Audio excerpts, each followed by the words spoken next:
if you do hold out for things, if you really stick to your principles, I mean, you can't always do that. It's impossible in this industry. But if you try and be like pretty stubborn with your principles, I think it pays off, you know? I don't know. Sometimes you feel like a total waste of space, really, when you look at people who have proper jobs. And then you go, what am I doing? I remember when I was younger, I was really disappointed that I had such a normal upbringing. And I was like, oh, I wish I had a terrible youth or something that I could draw on. I think that's a lot of bollocks, actually. I think it's what you have inside. How you're able to be creative, it didn't even come from a place of pain. It didn't come from a place of sorrow or, I don't know, it just comes from the need to perform. You're just compelled to do it, you know? I just love stories. I love interesting characters. I love people behaving in a strange way. I love when you go, why is that person behaving like that? So transgression is much more interesting than somebody who does the right thing all the time. As an audience member, I find that much more interesting.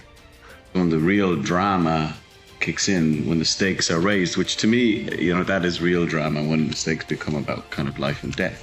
You're fully invested in these characters. People need to go to the pictures and people need some sort of escape. Artists don't let people down like politicians let people down and bankers let people down. The quality of the work might fluctuate, but they keep making it. They keep trying and they keep giving some sort of sucker, I think, you know. I foolishly decided to pursue a law degree. While I was playing music, I was playing in a band, and I just started acting then.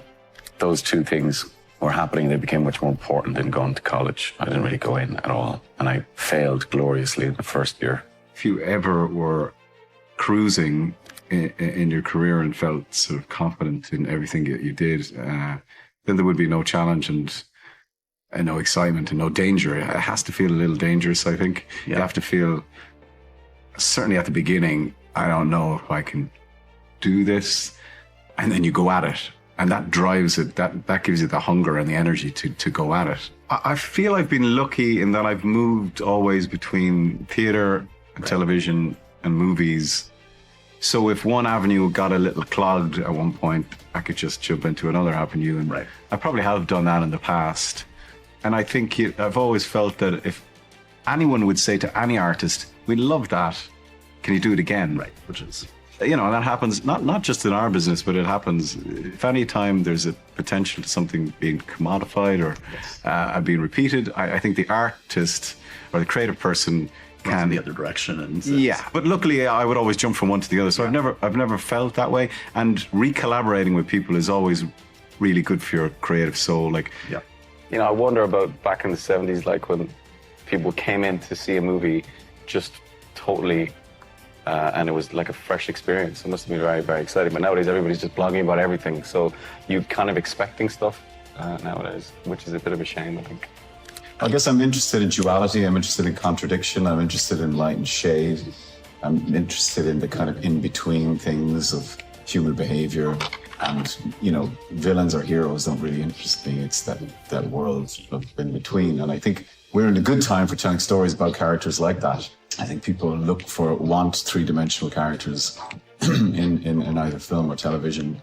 And because none of us are simple and straightforward, all of us are complicated. And I think people identify with characters that, even though they may be heightened, certainly in people who are extremely heightened, yet it is a story about a family and people connect to that.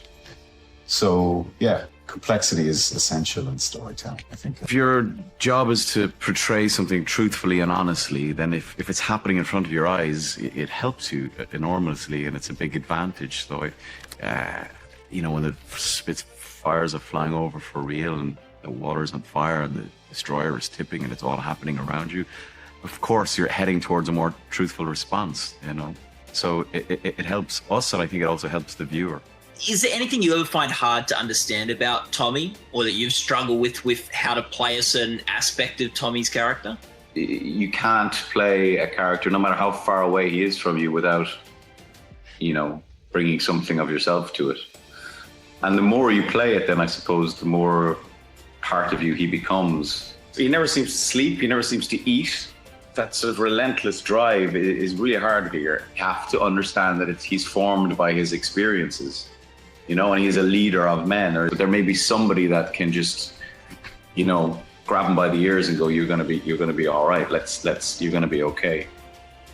I think the unafraid thing is quite powerful. That, you know, unafraid to die or accepting of death due to what he witnessed in the First World War, and you know, he has seen things that, you know, no man should see and live with, and they all experienced trauma like that, and now we have a name for it, you know, PTSD. But so yeah, unafraid, and I think he doesn't see a ceiling on what you can achieve in life because he knows that it can be snapped out at any moment.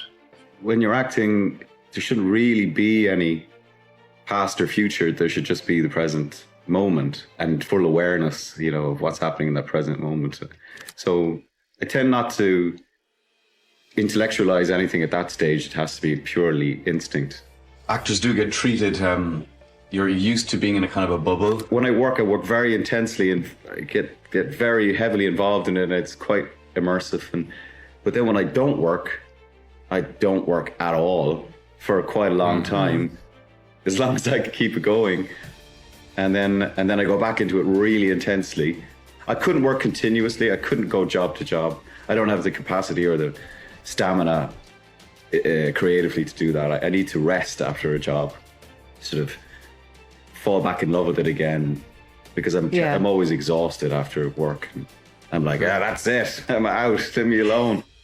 And, you know, being an actor is quite, again, as you guys know, it's like, if you're not careful, it's quite infantilizing, you know, because you're like, so I need a break from it because it is, it's a strange world and it's not real. And I love it. That's why having a family is so important, because they will always let you know about what real life is. And also, if you're going to represent the average person, then you've got to live as best you can as an average person. I'm always very conscious of that and just want to kind of live as decent a life off screen as I can, you know.